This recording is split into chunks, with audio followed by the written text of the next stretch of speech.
Hello again. So I'm going to play a couple of clips from this meeting held between Zelensky and Donald Trump. It descended into diplomatic chaos a little bit, I think. But for me, it's just the modern progression of where our politics is going. Previously, these types of conversations would be held in a back room with teams of advisors, etc. But this just goes to show really what can happen when tensions are high, and you've got a few people in the room that won't back down. On the meeting, we'll cover a couple of things. Obviously, if you want to go and watch the full thing online, you can do that. It's available everywhere. So I haven't put a link there because it's basically everywhere on the internet. But with regard to this, there's a couple of key moments I thought we'll just pick up on them. He killed our people and he didn't exchange prisoners. We signed the exchange of prisoners, but he didn't do it. What kind of diplomacy, JD, you are speaking about? What do you mean? Okay, so that was the start of proceedings, and after that things kind of descended. But it's important to note in any type of situation where the spark lights the flame where it came from, essentially they were sitting round, they were talking. J.D. Vance was talking about Russia and entering into negotiations and trying to thrash out a deal. Obviously, there's been bad stuff happened from Russia trying to take over a country, and everyone knows that. But from here, we need to come up with some sort of peace deal.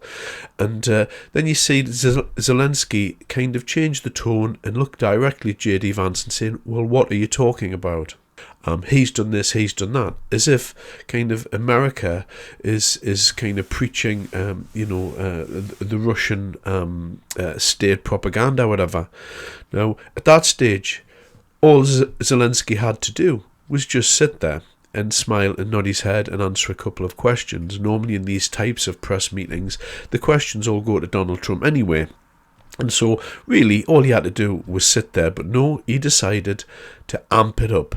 When you're dealing with these kind of alpha male characters in this White House at the start of Donald Trump's presidency, I'm not really sure what Zelensky thought was going to happen. I'm talking about the kind of diplomacy that's going to end the destruction of your country. Yes, but if you Mr. President, with respect, I think it's disrespectful for you to come into the Oval Office and try to litigate this in front of the American media. Right now, you guys are going around and forcing conscripts to the front lines because you have manpower problems. You should be thanking the president for trying to bring an end to this conflict. Have you ever been to Ukraine? Now, even at that late stage in the game, when tensions are rising, it's still possible to de-escalate. And these type of public-speaking people, they're in front of the media all the time. They know how to de-escalate. They know when to shut up. They know when to just calm down. But it seemed that Zelensky, just that filter, the chip that he had, wasn't operating correctly that day. And so he didn't have the capacity there to master what was going on within himself, I think. And he kind of was losing his temper just a little bit. His arms were crossed. You can see by his body language. He was betraying anxiety through his body language. All the while, you've got the God Emperor sitting there just looking at proceedings and, swiveling his head left to right and just looking at people while he watches J.D. Vance eviscerate, the person he's negotiating with. And this is a common tactic used by businessmen such as Donald Trump, because what will happen, people will frequently swan into his office and they'll try and make deals, and rather than Donald Trump argue every bit of every deal, they'll have people sitting there that'll just go at these people like piranhas. And in this instance, you see how this strategy works. So what happens is Trump sits there and he allows J.D. Vance to just have a go at Zelensky and then kind of wind him up. And then when things get out of hand, Big Dog comes along and has to, start ruffling a few feathers. And do you think that it's respectful to come to the Oval Office of the United States of America and attack the administration that is trying to prevent the destruction of your country? A lot of questions. Let's start from the beginning. Sure. First of all, during the war, everybody has problems. And then, of course, what you've got here is the impassive God Emperor waiting to stamp his feet. Then, this little clip here where J.D. Vance is going to go in, and again, ask him if it's respectful and really be direct with him. Slight raise of his voice, slightly more aggressive. Good negotiating tactic here. And really, from after that point, what you've got is Zelensky, crossing his arms over his chest and really unable to stay silent after that point. And it really descended from there, because what happened in Zelensky's anger, he actually made a misstep and he threatened the God Emperor of the future. And of course, at that stage, Trump cannot countenance that, and then he has to walk in and slap him down. Sure. First of all, during the war, everybody has problems. Even you, but you have nice ocean and don't feel now, but you will feel it in the future. Oh, we'll be feeling that in the future, will we? There's almost 5,000 miles between Kyiv and Washington, and you've got Zelensky sitting in the Oval Office, talking to the God Emperor and his minions, and Zelensky effectively just told them that, yes, you're okay now, but there's a little ocean there, and in the future you really need to be more fearful. And at that stage, that's when Trump just steps in and thinks, right, I've had enough of this. And this is, again, how negotiations work when you're dealing with these types of people. The piranhas go in and they batter the person incessantly for an hour or for however long it takes. And then the person comes out, they're obviously rattled. And at that point, Donald Trump will turn around and passively, like a lot of these big business leaders do, and then the real negotiations will begin. But as with all negotiations, and I have told you this before with Trump does not enter a negotiation unless he's up. He doesn't negotiate with people. If he's down and he's in the negative, then there's no negotiation. If it's positive and he's in control and he holds all the cards, then there's a negotiation happens. And you'll hear Donald Trump reference, you don't hold any cards. You don't hold any cards. This is a negotiation tactic where you're just reminding the person over and over, you've really got nothing to barter with except my goodwill and how much I'm going to pity you. So again, you're watching in action here how these types of negotiations do happen when you're looking at business people. God bless. You will not have a war. Don't tell us what we're going to feel. We're trying to solve a problem. Don't tell us what we're going to feel. I'm not telling you. Because you're in no position to dictate that. That's Remember exactly what this. You're in no position to dictate what we're going to feel. We're going to feel very good. You will feel influenced. We're going to feel very good and very strong. Yep, classic Trump there.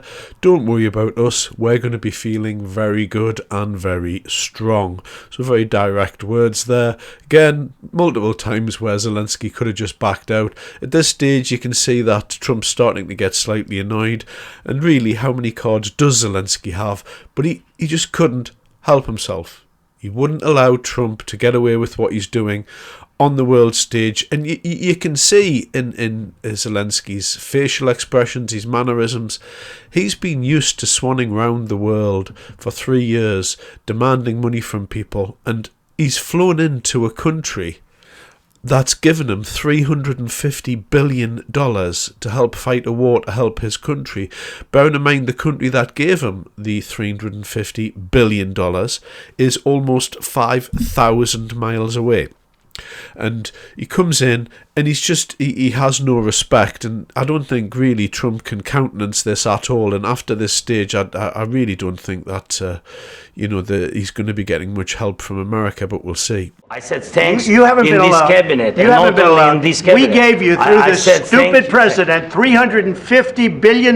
You voted we gave for you your military equipment, and you men are brave, but they had to use our military. Yes. What about West? If you didn't have our military equipment, if you didn't have our military equipment, this war would have been over in 2 weeks. In 3 days, I heard it from Putin. In 3 days, this is something maybe new. Less. In 2 weeks. And then we'll skip forward to possibly the most salient point. It's a point that's often forgot, but Trump spits it out at the end anyway. You're gambling with World War III.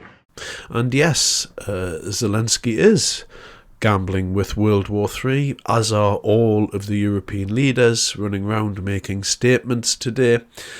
as is all of these leaders, including Trump, J.D. Vance, and everybody else included, the whole kit and caboodle. We are all gambling with World War III. And that hangs like a backdrop to all of this. Obviously, these are nuclear superpowers. You're dealing with Russia, you're dealing with people in Europe who have nuclear weapons, you're dealing with, the UK has nuclear weapons, and of course America has a very, very large nuclear cache. So at the end of all this, behind all of this is the threat that always lingers of mutually assured destruction. Now, where we're going from here, what's the conclusion? The deal that Zelensky was considering signing was a very, very bad deal for Ukraine. In essence, the reports are that the contract was there to essentially give 50% of the profits from all of these metals throughout Ukraine to America in perpetuity. This would obviously include America having businesses present in Ukraine, which would obviously mean that if there would be any further incursions into Ukraine by the Russians, then at that point the Americans are kind of bonded into the deal, and that in theory is going to put off Putin or future Russian leaders from being aggressive in this area. Was the thinking anyway, but regardless of that, the deal itself was a very, very bad deal for Ukraine. Now Zelensky is the president of Ukraine, so he's obviously going to try and get the best deal he can for Ukraine, but I think what it speaks to is the lack of power that Zelensky has now. And this performance here, this is one of the last performances of a man under extreme pressure. In a previous video I've discussed Zelensky, and I think he's just dying to get out of this. I think he's had enough by quite a long stretch. I think he tried a gambit on the world stage with the God Emperor, and that's not going to work out very well. I also think from here we're going to see exactly how Trump plays hardball. He said there, I don't know how we're going to be able to make a deal. This isn't how I like to make a deal. Now what Zelensky's going to feel is he's going to feel the heat of how Trump negotiates, and he negotiates hard. And what you're going to see from here is there's going to be a change from America, and they're going to ultimately say, and as Trump has released on his Truth Social and through X, he's come back and he's got a big picture of himself on there. I'll see if I can put it on here for you, and it's got on, he can come back when he is ready for peace.